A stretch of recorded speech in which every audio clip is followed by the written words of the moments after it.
시작하겠습니다. 성부와 성자와 성령의 이름으로.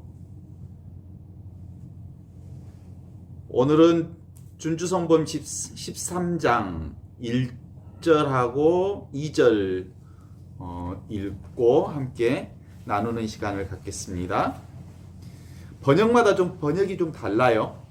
그래도 같은 내용에 대한 번역이 좀 다른 것은 이해하고 들으시기 바랍니다. 우리가 세상에 있는 동안에는 고통과 유혹으로부터 벗어날 수가 없다. 욥기에도 인생은 땅 위에서 고역이요 라고 했다. 그러므로 누구든지 유혹으로부터 자신을 지켜야 한다. 그리고 우리를 속이려는 악마에게 기회를 주지 않도록 깨어 기도하며 살펴야 한다. 우리의 적대자 악마가 으르렁거리는 사자처럼 누구를 삼킬까 하고 찾아 돌아다니기 때문이다. 유혹을 한 번도 당하지 않을 만큼 거룩하고 완전한 사람은 없다. 유혹으로부터 완전히 자유로운 사람은 아무도 없다.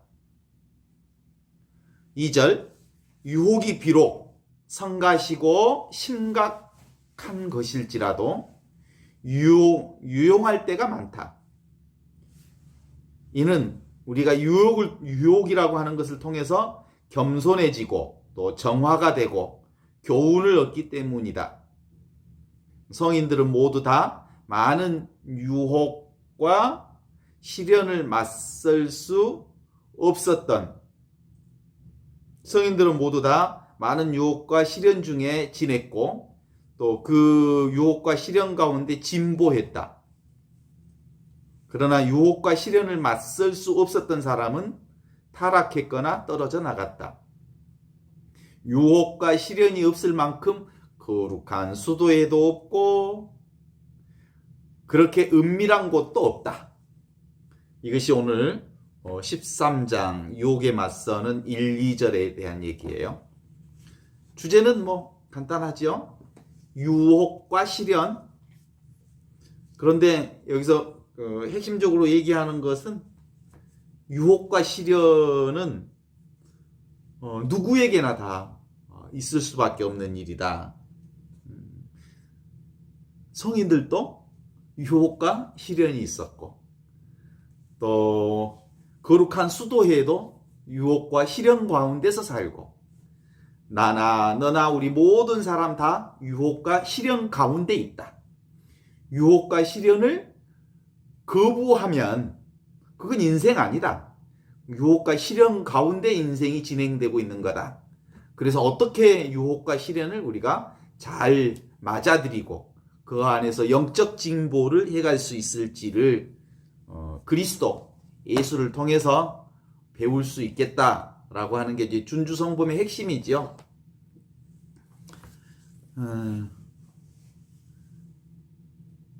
첫 번째로 우리가 세상에 있는 동안 유혹과 시련으로부터 벗어날 수 없다라고 하는 이 정의에 대해서 인정하시죠? 그런데 이제 유혹이라고 하는 것을 생각하면 에덴의 뱀이 생각나. 에덴 동산에 하와와 아담을 유혹했던 뱀이 생각나지. 아담과 하와 그리고 에덴의 뱀 그리고 선악과를 먹는 죄로 천사들로부터 쫓겨났던 아담과 하와 이 얘기를 통해서 아담의 뱀이 도대체 정체가 뭔가 그리고 정말 우리는 이런 유혹과 시련이라고 하는 부분으로부터 어떤 방식으로 해소할 수 있을 것인가라는 지혜를 좀 이렇게 함께 고민해 보는 시간이 됐으면 좋겠어요. 에덴의 뱀은 아담과 하와를 유혹해서 선악과를 먹게 했고 그리고 아담도 이브의 권유로 선악과를 먹게 되고 그 뒤로 인간은 언제라고 하는 것을 받고 에덴 동산으로부터 쫓겨났다라고 한 아주 기초적인 생각들을 가진다면 이 누구의 아담의 에덴의 뱀 이건 인류의 만악의 악 이렇게 볼 수 있잖아요. 만악의 근원 뿌리 이게 이제 뱀으로 나타났는데 이 지혜를 가장 잘 넘기신 분이 누구냐면 성모님이셨던 것 같아. 그래서 이제 인류 최초의 여자였던 하와는 뱀의 유혹으로부터 넘어갔지만 그 뱀의 유혹으로부터 당당하게 맞서신 분이 계셨다고 하는데 그분이 누구였냐면 우리가 믿는 우리가 함께 어머니로 섬기는 성모 어머니 아니셨는가 싶어요. 성모 어머님 그래서 성모상 보면 이렇게 뱀의 머리를 딱 밟고 있잖아요. 그래서 성모 어머님을 통해서 우리가 유혹과 시련으로부터 당당하게 맞설 수 있는 분으로서의 성모님을 우리의 어머니로 기리고 있는 거죠. 먼저 그 얘기 조금 해보면 괜찮을 것 같죠? 아담과 하와 얘기. 첫 번째 창세기에 나오는 뱀의 유혹 사건에는 세 가지를 이렇게 찾아볼 수 있는데 첫 번째 맨 처음 나오는 것은 먼저 뱀이 여자 하와에게 꼬드기는 말 있죠. 기억날 거예요. 하느님께서는 너희는 동산의 어떤 나무의 열매도 먹어도 된다고 하셨다는데 정말이냐? 라고 물어보는 거예요. 누구에게? 뱀이 여자 하와에게. 동산에 있는 모든 열매 다 먹으라겠다는데 정말이냐? 이렇게 물어보는 거예요. 이게 이제 사실은 보이스피싱이야. 이렇게 탁 거는 거지. 그 목소리로 낚시하는 거지. 근데 실제로 이게 보이스피싱 하는 것이 지금 뱀의 역할이란 말이에요. 근데 실제로 그 보이스피싱 하는 뱀이 언어는 아주 유사해요. 하느님께서는 동산 한가운데 있는 모든 나무의 열매는 먹어도 된다고 했는데 정말이냐? 라고 하는 말은 실제로 거짓말이에요. 그 거짓으로 유사한 말로 꼬이는 거죠. 하느님이 뭐라고 얘기하셨냐면 동산 한가운데 있는 모든 열매는 다 먹을 수 있대. 선악과 나무만은 열매만은 따먹지 말라 하셨어요. 근데 선악과 나무는 따먹지 말라는 요것은 살짝 제끼고 빼고 동산에 있는 모든 열매는 먹으라고 하셨다는데 정말이냐? 이렇게 이제 꼬이는 거죠. 자, 뱀의 유혹의 핵심으로 보면 우리가 늘 살아가면서 늘 이렇게 유혹하는 방식 중에 하나는 사이비적 유혹이라고 봐요. 사입이라는 말이 무슨 뜻이냐면 유사한데 사자가 유사할 사자거든요. 유사한데 아니다. 결정적인 것이 아니야. 이게 이제 사입이. 사입이의 특징이 그래요. 정말 그럴듯하게 얘기하는데 사실은 아니야. 너무 아주 신뢰가 가도록 말하는데 결정적인 지점에서 아닌 거지. 이게 사이비의 특징이에요. 그래서 많은 사람들이 사이비에 넘어가요. 그 유사하게 얘기하는데 핵심적인 것을 빠뜨리고 꼬드기는 사람들이 그게 누구예요? 사기꾼이. 사기꾼은 말을 너무 잘해요. 그리고 다른 사람에게 신뢰를 가게 해요. 그리고 정말이다. 그래 맞아. 정말 네 말에는 거짓이 없는 것 같아. 그런데 결정적인 데 가서 뒤통수를 때리는 게 사기꾼의 특징이잖아. 이게 첫 번째 뱀의 속임수예요. 이게 보이스피싱의 특징이에요. 유사한데 아니야. 예. 너희는 모든 것을 먹어도 된다. 단지 선악과를 알게 하는 나무는 따먹으면 안 된다라는 말을 빼먹고 하게 된 거죠. 그 열매를 따먹으면 너희는 반드시 죽는다는 말을 했거든. 그쵸? 근데 그 말을 빼먹은 거예요. 그 다음에 두 번째, 그 뱀의 유혹에 넘어가게 된 두 번째 상황이 그런 것 아닐까 싶어요.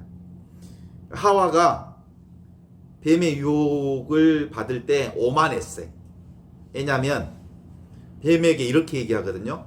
우리는 동산에 있는 나무 열매를 먹어도 된다. 그런데 동산 한가운데 있는 열매만은 너희가 죽지 않으려면 먹지도 말고 만지지도 말라고 그랬다. 그러면서 이제 뱀의 유혹에 말씀 그대로 이렇게 얘기하는 게 아니라 거기다가 이제 자신만만하게 얘기해. 난 너한테 속지 않아. 먹지도 말고 만지지도 말라 그랬다. 이렇게 대답하죠. 이는 뱀의 유혹에 대한 여자의 자만심에 대한 대답이라고 볼 수 있는데, 하느님께서는 선악과를 먹지 말라고 했지 만지지도 말라고까지는 하지 않으셨던 거거든요. 그래서 어떤 의미로는 그 뱀에 대한 유혹에 나는 절대로 넘어가지 않는다라고 말하는 사람들이 오히려 쉽게 넘어가는 경우들이 종종 있는 거예요. 그래서 유혹 사건이 생길 땐 늘 조심하고 또 조심해야지, 자신만만한 사람일수록 너무 쉽게 넘어간다라는 것들을 우리가 여기서 좀 지혜로 얻을 수 있는 것 아닌가. 세 번째는 뱀의 유혹의 마지막 유혹이 있거든요. 너희는 결코 죽지 않는다. 너희가 그것을 먹는 날 너희의 눈이 밝아져서 너희가 하느님처럼 된다. 이렇게 말한 거죠. 그 뱀이 하는 말, 선악과를 먹으면 반드시 죽는다 했지만 강교한 뱀은 뭐라고 얘기하냐면 선악과를 먹으면 눈이 밝아진다. 그래서 네가 하느님처럼 된다. 이렇게 거짓말을 한 거죠. 이로써 인류의 죄가 시작이 된 거죠. 뱀의 유혹, 이걸 제가 이렇게 자세히 좀 설명한 이유 중에 하나는 뱀이 뭐냐면 그것 같아요. 뱀. 우리 생각이에요. 내 내면에서 올라오는 생각이 나를 유혹하는 거. 이게 만악의 근원이에요.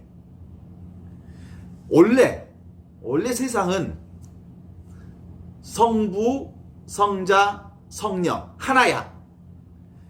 성부, 성자, 성령은 하나라는 것을 다시 우리가 되새김질하기 위해서 설명한다면, 성부는 성부 하느님은 보이지 않는 것, 성자는 보이는 것, 그 성령 안에서 하나인 거야. 그러니까 보이지 않는 것은 보이는 것과 하나로 결합돼.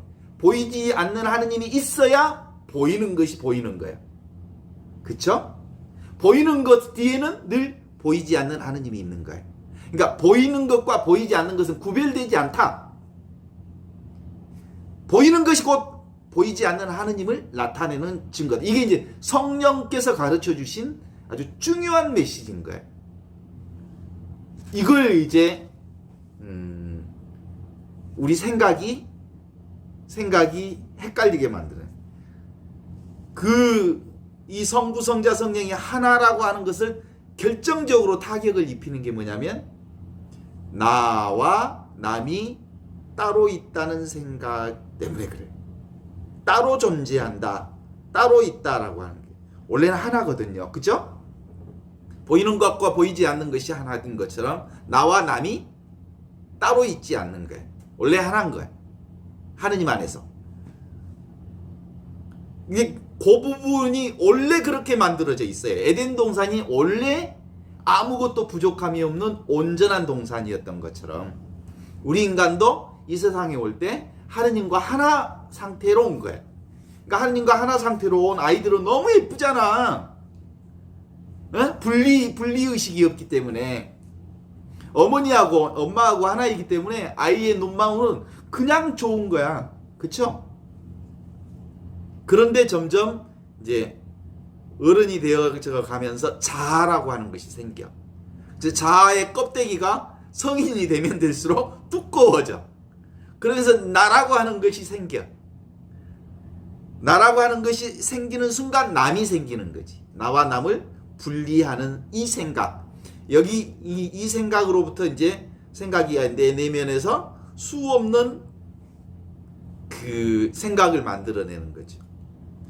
따라서 실현과 유혹이라고 하는 것은 유혹이 우리 안에 먼저 들어오고요.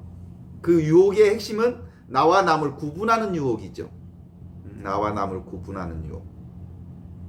그래서 그 나와 남을 구분하기 시작하면 나를 지켜야 하니까, 나를 보호해야 하니까, 따로 있는 내가 살아남아야 하니까, 이 따로 있는 나를 살려내기 위해서, 살아남기 위해서 온갖 거짓을 꾸며대기 시작하는 거예요. 온갖 망상과 환상과 허상과 거짓말을 해대는 거예요. 인간은 실제로 심리학자들도 그래요.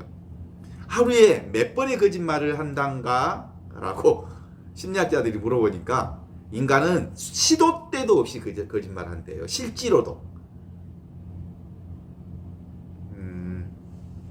그래서 이 나와 남을 나누는 생각, 성부와 보이는 하느님과 보이지 않는 힘을 나누는 생각, 온 세계가 하느님 안에 하나임에도 불구하고 끊임없이 나를 따로 있다고 생각하는 이 생각이 인간의 고통을 만들어내는, 시련을 만들어내는 것이고, 그것이 곧 우리 삶의 유혹이라고 보는 거죠. 자, 이제 저를 보고 한번 따라서 한번 해보면 좋겠어요. 나라고 한번 발음을 해봐요. 나의 발음을 할 때 나의 혀를 그 운니 뒤에다가 딱 붙인 다음에 입을 탁 열면서 나라고 한번 해봐요. 나. 그쵸? 그 다음에 남을 발음해봐요. 남.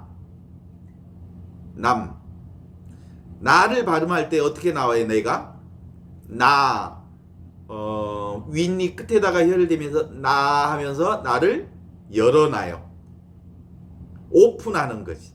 그래야 나라는 게 되지. 나. 근데 남을 발음할 때는 남 하고 입을 딱 다물면 남이 되는 거예요. 자, 여기서 이제 제가 그냥 우리 실제로 진정한 의미의 내가 누군지를 함께 고민해 가면서 말할 수 있기 위해서 하는 얘기인데, 나는 나 하면서 열린 존재가 될 때 진정한 의미의 내가 되고, 바로 나다운 나가 되고, 내 안에 계신 하느님이 온전히 드러나는 내가 되는 거다. 그래서 나가 진정한 의미의 나, 참나, 진나, 순수의식으로서 현존을 살아가려면 나라는 발음처럼 늘 열린 존재로서의 내가 될 때, 세상에 열려있고 남에게 세상 세계에 열려있는 존재로 될 때 비로소 내가 되는 거다. 근데 남은 어떻게 되냐면 마음을 딱 닫으면, 입을 딱 닫으면 남이 되는 거지. 남. 그래요. 이게 바로 우리가 끊임없이 나와 남을 나누는 것으로부터 출발한, 여기서부터 이제 생각의 보이스피싱이 나를 끊임없이 유혹하죠. 나와 나를 나누는 이 보이스피싱으로부터 내가 자유로워지는 방법은 단 하나밖에 없어요.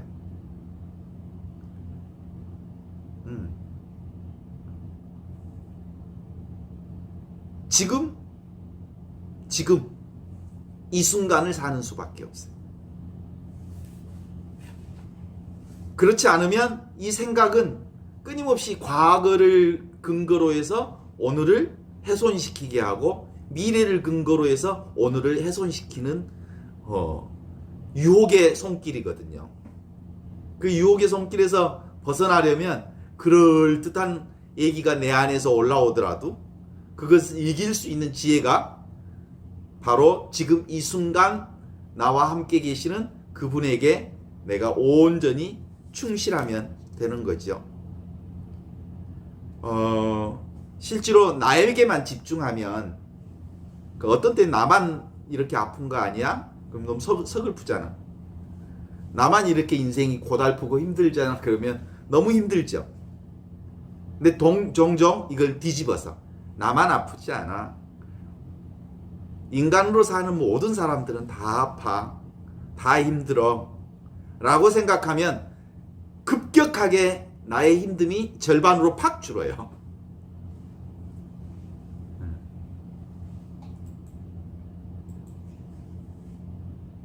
그런 그 기억해 보면 재밌잖아요. 그죠? 절반으로 확 준다고. 진짜로.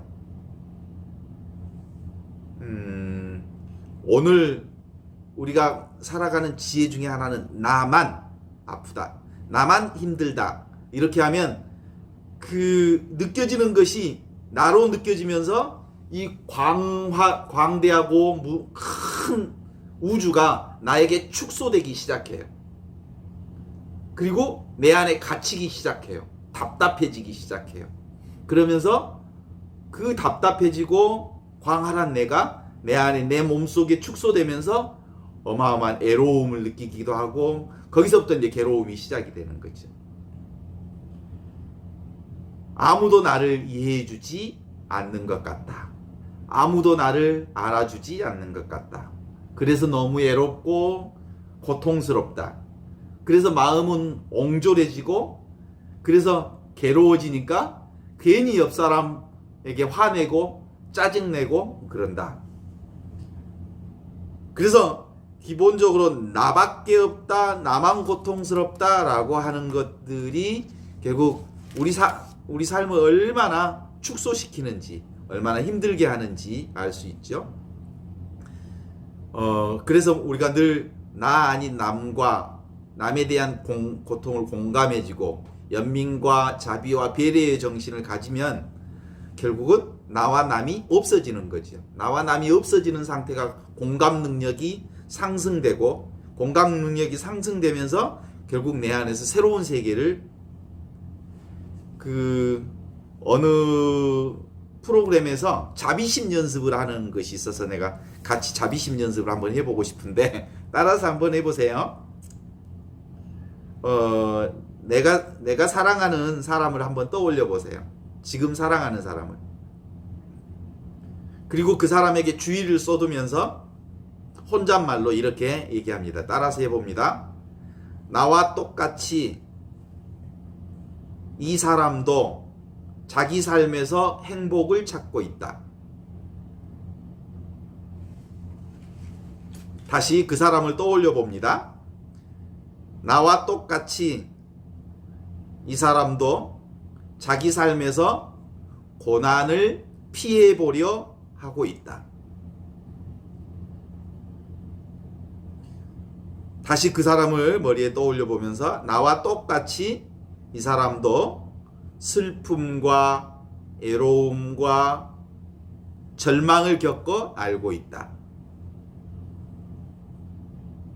다시 그 사람을 머리에 떠올리면서 나와 똑같이 이 사람도 자기 욕구를 충족시키려 하고 있다. 다시 그 사람을 머리에 떠올려 보면서 나와 똑같이 이 사람도 삶에 대해 배우고 있다. 예. 이게 바로 자비심 연습인데 나와 네가 사실은 내가 느끼는 감정도 다른 사람들 똑같이 느낀다라고 하는 이게 공감 연습, 자비심 연습이 비로소 우리가 분리되어 있다라고 하는 이 망상으로부터 해방해내는 아주 중요한 훈련이 아닌가 싶어요. 근본적으로 우리는 분리되어 있지 않아요. 성부, 성자, 성령 하나. 보이는 것, 보이지 않는 것. 보이지 않는 하느님, 보이는 모든 것에 함께 하신다. 그런 거예요. 어제도 얘기했던 것 중에 하나가 오늘이라는 말이 뭔지 알지요? 오늘. 오는 감탄사. 늘은 항상. 늘 항상 임마누엘 하느님께서 우리와 함께 계신다. 또 하나 있다면 하늘님. 하느님이라고 하는 하늘님의 닐 탈락이잖아요. 하느님이 무슨 뜻으로 이렇게 바꿔볼 수 있냐면 하를 감탄사로 하고 늘 항상 님 우리와 함께 계신다. 하늘님, 그것도 역시 늘 나와 함께 계신. 그러니까 보이는 모든 세상 안에는, 나를 비롯한 보이는 모든 세상 안에는 하느님이 늘 항상 함께 하지 않을 수 없는 거죠.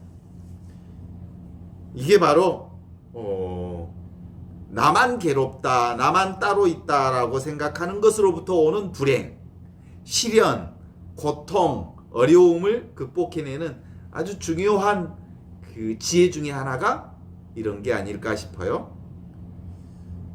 세상에 남이란 없다. 내가 특별히 따로 없을 때 모두가 나다. 동의하십니까? 근데 대부분은 I am special. 내가 특별하다고 생각해요. I am special. 내가 따로 있다는 말이에요, 그 말이. 내가 따로 있다는 말의 다른 표현이 I am special이에요. 분리된 나를 얘기하는 게. 이게 교만이지요, 사실은. 특별한 것 없습니다. 모두 다 나지요. 이 세상도 나의 다른 반영이고요. 그래서 The world is reflection of me. 이 세상과 나는 reflection, 반영이다. 거울이다. of me. 나의 반영이다. 나를 비추는 거울이다. 그런 거죠. 그래서 기본적으로 우리가 시련과 유혹이라고 하는 것의 핵심 포인트는 내가 따로 있다, 내가 특별하다 라고 하는 것으로부터 오만 생각이 나를 유혹하기 시작하고 그 보이스피싱에 걸려들기 시작하면 내 인생은 아주 엉망진창 되기 시작한다. 보이스피싱에 말려들지 않으려면 늘 뭐예요? 지금 현재 나와 함께 계시는 하느님, 현존하시는 하느님 함께 사는 것, 그것만이 시련과 유혹으로부터 우리를 온전히 이렇게 다시 살게 해주는 거다라는 거죠. 바로 지금 이게 모양도 없고 냄새도 없고 그렇지만 영원히 나와 함께 있는 거죠. 이건 불생불멸, 생겨난 적도 없고 사라지는 적도 없는 그분이 나와 함께 하는 거고, 부증불감, 더 증감되지도 않고 감소되지도 않는 그분이 늘 나와 함께 하는 것이고, 무시무종, 처음 시작도 없고 끝도 없는 분이 늘 영원히 나와 함께 하시는 그분이 계시는 한 나와 너는 다르지 않다, 이렇게 보는 거죠. 보이는 것 안에 보이지 않는 하느님이 계시고, 보이지 않는 하느님은 보이는 것에 하나 되어 있다고 하는 사실을 성령께서 우리에게 가르쳐 주셨다라는 것에 대한 생각이, 믿음이 우리 안에 굳건하면 시련과 유혹으로부터 우리가 떠날 수 있다. 이런 얘기를 함께 나눌 수 있으면 좋겠어요. 또 한편 생각을 다른 말로 번뇌라고 하기도 하죠. 번뇌. 번뇌라는 말을 해석하면 뭐예요? 번뇌. 번뇌가 불이에요, 불. 머릿속에 불난 것이 번뇌라고 하지요. 수많은 생각이 많아서 머릿속이 불나 있으면 결국 삶의 시련과 유혹으로부터 우리가 해방될 수가 없어요. 그래서 오늘도 늘 지금 여기 이것 현존하신 그분 안에 살면서 시련과 유혹을 온전히 우리 안에서 극복해내서 하느님 나라를 지금 여기서부터 살았으면 좋겠다 싶습니다. 감사합니다. 그래서